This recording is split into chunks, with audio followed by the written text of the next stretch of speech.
मध्य प्रदेश की राजधानी भोपाल में बाबा पुरुषोत्तमानंद महाराज 3 दिन की भू समाधि से आज सकुशल बाहर आ गए। बाबा जब समाधि से बाहर आए तो वे बिल्कुल स्वस्थ दिख रहे हैं।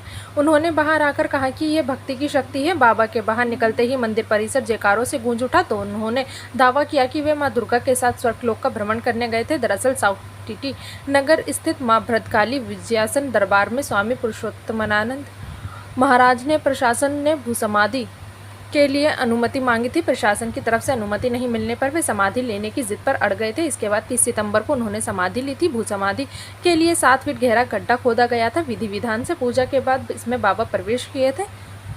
इसके बाद ऊपर से लकड़ी रखा गया था। लकड़ी के ऊपर मिट्टी डालकर समाधि स्थल को ढक दिया गया था। आज सुबह सबसे पहले गड्ढे के ऊपर बिछाए गए लाल रंग के कपड़े को हटाया। इस कपड़े पर मिट्टी डाली गई थी।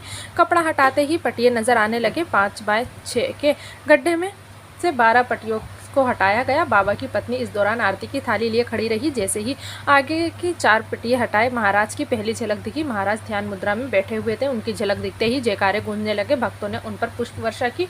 महाराज ने बैठे बैठे हाथ जोड़कर अभिवादन किया। बाहर आते ही महाराज सबसे पहले विजयासन माता के दरबार में गए, यहाँ पूजा की। बाबा ने मीडिया से बातचीत के दौरान दावा किया कि समाधि के समय मां भगवती की कृपा से असीम शक्तियां मेरे शरीर में प्रवेश करती रहीं। मैं खुद नहीं समझ पा रहा था कि ये क्या हो रहा है। मेरे हृदय, मेरे मस्तिष्क पर सिर्फ माता जी का प्रभाव था। अंत में एक एक कर जब सारी शक्तियां मुझ में आ गईं तो माता स्वयं सिंह के रथ पर प्रकट हुई। मुझे बोलते हुए कहा, हे भक्त, तू मेरे साथ चल, तूने मेरे वचन का पालन किया है, तुझे स्वर्गलोक की यात्रा कराती हूँ। महाराज ने यह भी बताया कि उन्हें कैसे नज़ारे दिखे। स्वामी पुरुषोत्तमानंद के बेटे मित्रेश कुमार ने बताया था कि समाधि के लिए उनके पिता ने 10 दिन पहले से अन्न त्याग दिया था और सिर्फ जूस ले रहे थे। बाबा 72 घंटे 3 दिन तक जमीन के भीतर रहे और अष्टमी के दिन आज सुबह 11:10 पर तपस्या पूरी हुई। समाधि के लिए बाबा पुरुषोत्तमानंद के घर के सामने 7.5 फीट गहरा, 4 फीट चौड़ा और 6 फीट लंबा गड्ढा खोदा गया।